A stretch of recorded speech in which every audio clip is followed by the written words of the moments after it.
नमस्कार, आप सभी का स्वागत है नया प्रोग्राम हेल्थी मिनट्स का।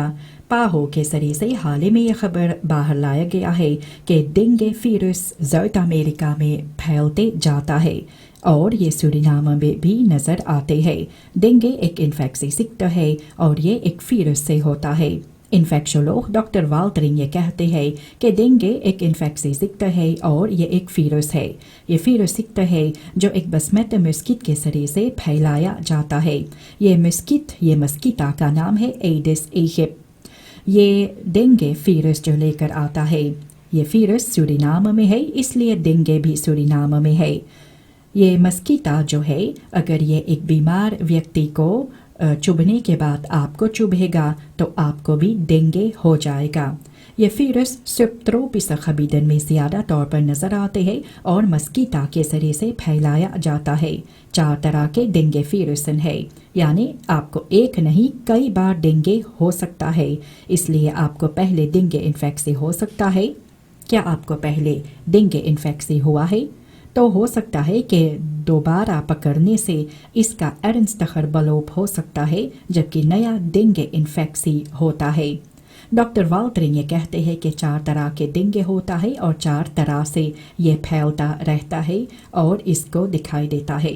ये पहला टिप जो है इसका बसमेटिंग ये थोड़ा ज़्यादा कष्ट इंसान को नहीं देता है और ये दूसरा बार अगर होता है तो कुछ एरंस्तखर हो जाता है।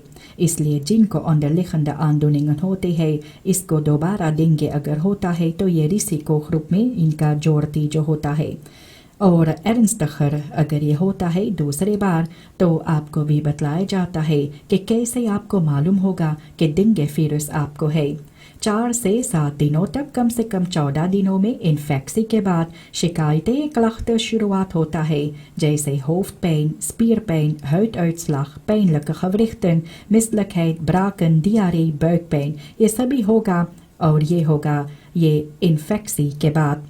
फिर उसके बाद बुखार होता है कम से कम 3 से लेकर 7 दिनों तक। उसके बाद ये क्लख्तन चले जाते हैं और थोड़ा बहुत कॉम्प्लिकेशंस होता है कि बदन पर हर्ट और स्लेमफ्लिस ब्लीडिंग नज़र आएगा और एक लाख ब्लड ड्रग ये होता है ज़रूरी। डॉक्टर वाल्टरिंग ये कहते हैं कि डेंगू एक खरीप की तरह होता है और उतना ज़्यादा मुश्किलातें लेकर नहीं आते हैं। कभी कभी होता है कि एरंस्तखलिखाम्सपैन खवरिख्सपैन लेकर आता है हर्ट के साथ और कुछ ऐसे कम संख्या में इसका एक एरंस्तख फॉर्म नज़र आते हैं और ये इनसे इंसान के मृत्यु नहीं होता है। एरंस्तख फरलोप जो होता है तो ये मुश्किलात लेकर आता है जो लोग को अंडरलिखंड सिक्तस होता है और जो पहले से ही ये डेंगू के साथ बसमेट हुए हैं तो इसको होगा रिसिकोस होता है। कुछ और कॉम्प्लिकेशंस का नाजुक हाल में ये डेंगू शॉक सिंड्रोम भी होता है। तो ये डेंगू शॉक सिंड्रोम क्या है?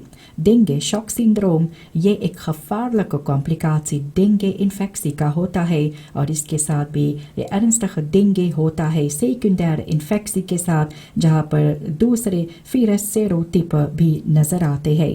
एरंस्तख डेंगू तब होता है तो आपके ब्लड फातन ये टूट जाते हैं, बस खादक हो जाता है, खून इनसे बहने लगता है और कुछ टॉसल फॉर्मंडसेलन ब्लड प्लाचेस ये ब्लड बान में निकल जाते हैं।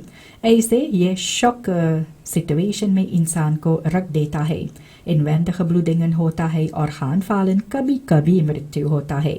डॉक्टर नन्नन पांडे ये कहते हैं जिनको पहले डेंगू हो चुका है तो इसको एक बपाल रिसिको हो जाता है और ये डेंगू शॉक सिंड्रोम ये ब्लड प्लाचेस जो खून में होता है ये कम हो जाते हैं और ऐसे देखा जाता है कि मुस्कुर से खून बहने लगता है, नाक से खून बहता है और कभी कभी मेंस्ट्रुएशन ब्लीडिंग भी होता है।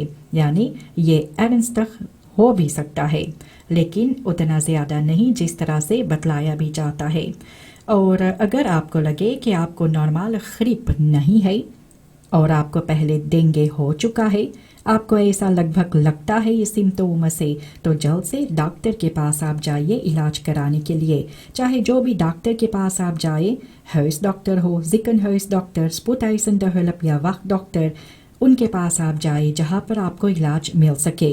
पेरू में देखा जाता है कि वहाँ पर ज़्यादा ये बसमतियन नज़र आते हैं और इंसान की मृत्यु भी ये डेंगू फीवर से वहाँ पर हुआ है। इन्फेक्शोलॉग डॉक्टर वाल्टरिंग ये कहते हैं कि हम लोग को सावधानी के साथ ये कहना चाहिए क्योंकि अभी ये आउटब्रेक के बारे में देखा जाता है, काफ़ी लोग बीमार होता है और डेंगू ये एक एनेस्थेटिक फॉर्म में आ सकता है जिनका और ज़्यादा बीमारियां होता है डेंगू से पहले। डॉक्टर वाल्टरिंग ये कहते हैं कि अगर ये आउटब्रेक भी होगा तो काफ़ी लोग बीमार पड़ेंगे और ख़ज़ामत में काफ़ी मुश्किलात लेकर आएगा।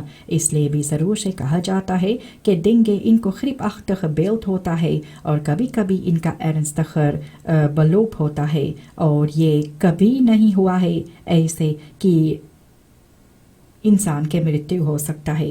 नाजुक से नाजुक हाल में हाँ तो होगा, लेकिन ऐसे भी कहा गया है कि कुछ रिस्क ग्रुप भी होता है जिनमें बच्चे को जोड़ा जाता है क्योंकि बच्चे काफ़ी नाजुक होते हैं और ये बड़े बुजुर्ग लोग ये भी काफ़ी बीमार और नाजुक होते हैं और इनके जो अंदरलिखंदा आंदोलन होता है तो मुश्किलात ज़रूर से लेकर आएगा। औरत जो पेट से होते हैं और ऐसे कई प्रोसेसर जो शरीर से गुजरते हैं जब स्वांगरशिप होता है और डेंगू को एक मिल्डर फलोप होता है, ये फिर इसको कोई दवा इसके लिए ख़ास तौर पर नहीं बनाया गया है। इन्फेक्शोलॉग डॉक्टर वाल्टरिंग ये कहते हैं और डॉक्टर नंदन पांडे ये भी कहे है कि इसके लिए कोई ख़ास दवा नहीं बनाया गया है। ये डेंगू फीवर्स ये एक खरीब की तरह होते हैं और इसलिए सिर्फ पैरासीटामोल काम में लाना है। डॉक्टर वाल्टरिंग ये कहते हैं कि डेंगू देखा जाता है कोई ख़ास दवा इनके लिए नहीं बनाया गया है क्योंकि इनका जो पीड़ा और क्लाख्त होता है उतना ज़्यादा ज़रूरी नहीं होता है कि लोग इसका शिकायत ज़्यादा तौर पर करें। कोर्ट्स और पेन तो होता है तो इसके लिए पैरासीटामोल आप काम में लाए। दूसरा दवा आप मत इस्तेमाल करें जैसे फॉल्टारन या तो फिर नाप्रोक्सेन। इस पर आप गौर करें कि अगर आप ये काम में लाएंगे तो ब्लीडिंग हो सकता है, इसलिए सिर्फ पैरासीटामोल से आपको ये बीमारी को दूर करना चाहिए। कोई जो उल्टी करता है उन्हें ज़्यादा से ज़्यादा कोशिश आप करें पानी पिलाने के लिए क्योंकि ये बहुत ही ज़रूरी होता है कि इंसान के शरीर में ये फ़क्त होना चाहिए, कम हो जाएगा। नाजुक से नाजुक हाल में अस्पताल में दाखिल किया जाता है और इन्फ्यूज़ आपको लगाया जाएगा। डेंगू के लिए ये डेंगू फीवर्स के लिए ख़ास दवा नहीं है। कुछ मुल्कों में वैक्सीन का जिक्र होता है डेंगू को जो दूर करते हैं बचाते हैं, लेकिन अभी छानबीन हो रहा है और इसके बारे में ज़्यादा कुछ खबरें नहीं है और ऐसे सूरीनाम में भी इसके बारे में अभी कुछ नहीं कहा गया है। जानकारी अभी इंतज़ार किया जाता है, बाहर से छानबीन करने के बाद जो पता लगेगा तो आपको बतलाया जाएगा।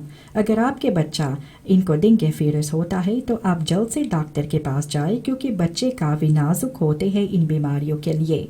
डॉक्टर नंदन पांडे ये भी कहते हैं कि बच्चे जिनको डेंगू होता है मिल्क फलोप इनका होता है और ये बच्चे जो उल्टियाँ करते हैं ये दियारी जिनको होता है तो आप दूसरे ही दिन डॉक्टर के पास जाए। आप बैठे बैठे इंतज़ार ना करें कि ये ठीक हो जाएगा और कोशिश करें हर एक समय पर कम से कम हर एक 10 मिनट पर फ़क्त देने के लिए थोड़ा थोड़ा पीना बहुत ही ज़रूरी होता है।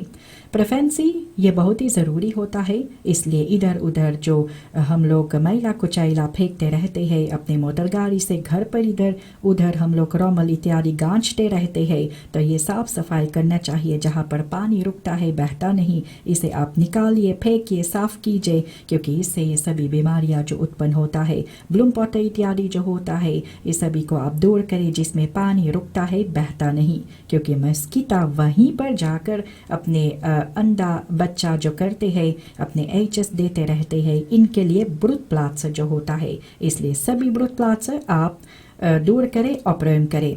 डॉक्टर नंदन पांडे ये भी कहते हैं कि रोमल और सभी मैला कुचैला जो है आप साफ सफाई करते रहे, आसपास में आंगन को आप साफ रखें क्योंकि ये मस्कीटा वहीं से अपने एचएस लेकर शुरुआत जो करता है। ये डेंगू फीवर्स आपको भी हो सकता है, इसलिए सभी ब्रूथ प्लाट्स को आप दूर करें। और ये ख़ास तौर पर भी कहा जाता है कि जो इधर उधर कानाल में खोत में हम लोग अपने पेट फ्लैश और ज़्यादा मैला कुचैला फेंकते हैं, ये काम हम लोग को बंद कर देना चाहिए। और लोग इत्यादि अपनी मोटर गाड़ी से सामान फेंकते रहते हैं बाहर, जो नहीं होना चाहिए। आपको ये बतलाया जाता है कि ये सभी जानकारी जो आपको दिया जाता है ताकि आप ज़रूर से इस पर गौर करें कि ये डेंगू कैसे और कहाँ से शुरुआत होता है और इसको आप दूर करें। अगर आपके बच्चे को ये बीमारी हो जाए, ये डेंगू वायरस पकड़े, तो आप इसे लेकर डॉक्टर के पास जाए। सभी जानकारी आपको इस खास प्रोग्राम में दिया गया है और ये प्रोग्राम हेल्थी मिनट्स आपके लिए पेश हुए। अगला प्रोग्राम में फिर आपके लिए कुछ और खबरें हम लेकर आएंगे। नमस्कार, अगले बार आपसे फिर मिलेंगे।